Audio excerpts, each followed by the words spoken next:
Hey there guys, what's up? Before I begin, just wanted to say congrats to dprjones for getting his channel back on. Yes, rock on. While I'm not 100% certain if our complaining about him unjustly being suspended had gotten through, I'm pretty sure it helped to get him back. And he deserves all the support he gets after all these excellent videos he's done, and the fact that he hasn't really done anything wrong to begin with. So, yeah man, congrats for getting back on. Now, granted, there was some idiot yesterday, the day before, who claimed responsibility for flagging him to get him suspended. I did do a video response to that jackass, but I don't even know if it's worth bothering to put up. You know, what's the point? dprjones is back, and that's it. And the guy's it's a small-time lunatic anyway, so it doesn't really matter. But yeah, congrats to dprjones. You know, glad you're back, man. Glad you're back. Also, he had, in his thank you video, he had put up 3 channels that he feels that we should check out because they're being underappreciated. And I checked them out. They are worth checking out. You guys gotta see them, so I put the links up on the sidebar.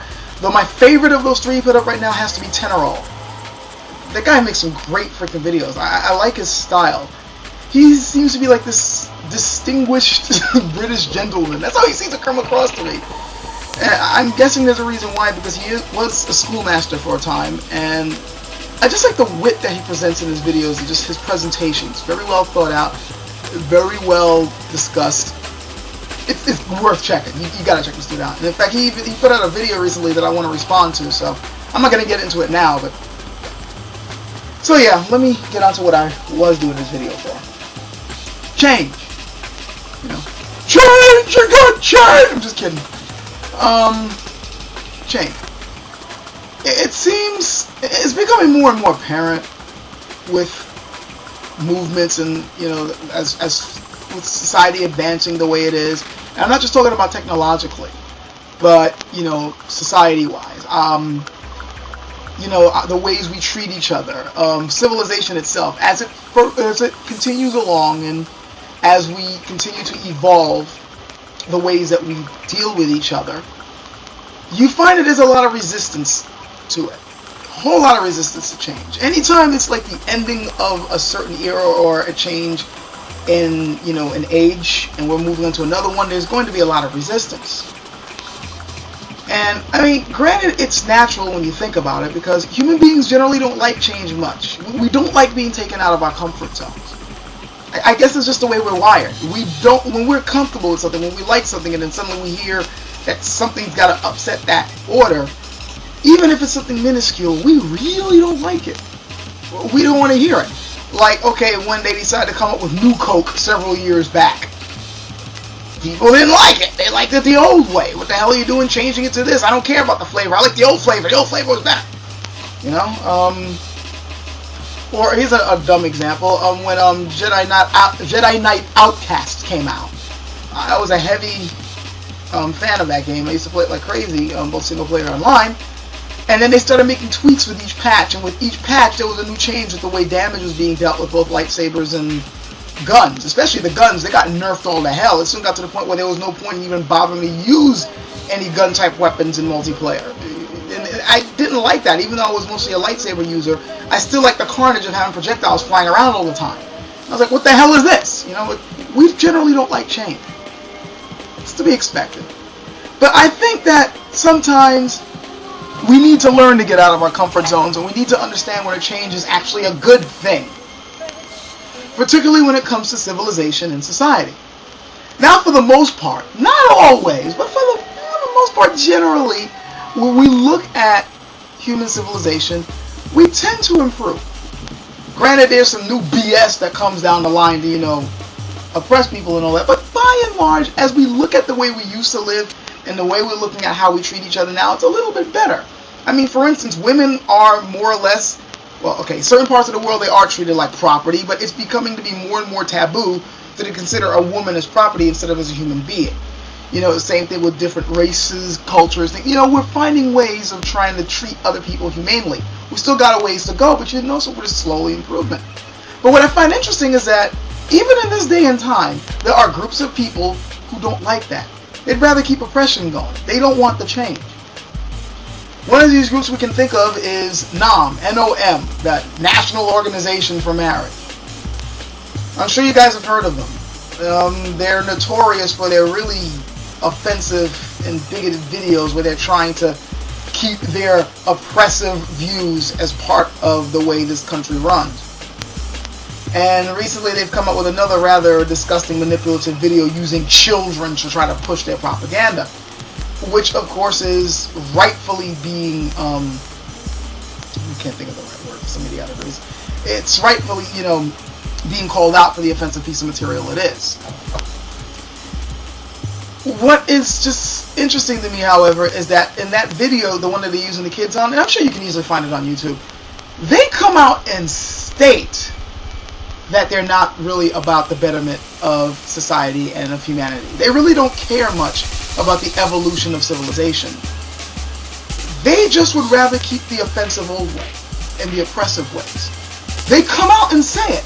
There's a snippet in that commercial where they go, if these teachers keep teaching our kids these things, then they'll have a new way of thinking. They come out and state that. They don't want a new way of thinking. They'd rather have the old oppressive way. Now you can see this in so many different shifts in human society, when different groups were being oppressed or when certain rights were being denied and then there was a fight against it. You always find that group of people like, nah, we would rather have it the old way. We would rather keep stepping on people. Let's take an easy example, the civil rights movement. Notice, by the way, that the excuses that they give, even though the real reason is simply because they just don't want change and would rather keep stepping on others because they're bigots, but they always come up with the same excuses for why they think it should stay the old way. Notice the similarity here. When it was civil rights, what were we hearing? Oh, you can't have blacks integrating into society. They're immoral. They're bad people. Their brains aren't wired right. It would be the breakdown and decay of morality in society to let black people in, especially if they marry whites. Oh, that is just... Think about the immorality of that. Just think about how messed up that would be. That goes against our values, our family values. That goes against the core of this country. We can't have that. Sound familiar? That's what was being said during the civil rights era. Or you can think about when there was a big push during like the industrial era, revolution, and afterwards when factories became the norm and workers started realizing they needed better rights and better working conditions and even wanted to form unions and things. And when big business found out about that, what were we hearing? Oh, that's against, American values. That would be to break down the society. These guys are communists.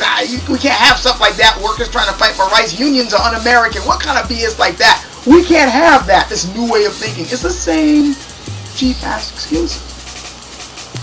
This goes all the way back down to like when this country was first founded. Look at what they were doing to the Indians. Oh, we gotta put these savages in their place. They don't know any better. And that's another thing. If you notice, whenever they're talking about a group of people, they always treat them as if they're subhuman. And another interesting thing is that they're always trying to change the victims, but they're not willing to change themselves or change society to treat these people like human beings. So instead of them saying that we can't change our way of thinking, we can't evolve the way we treat other people, it's more like, nah, we gotta educate these people. There's something wrong with them, or we gotta make them right. The Indians, for instance, these savages need to be taught our more civilized European way of thinking. The way they're living out, they're fucked up. That's why it's okay to shoot them and blast them and step on them and stuff, because they don't know any better. We gotta educate them. But what are they saying about black people? We need to educate the Negro. He doesn't have any sense. So we gotta that's why slave life is good for him, because he doesn't know any better. It's the same shit. Now what are they doing with gays? We need to change gays.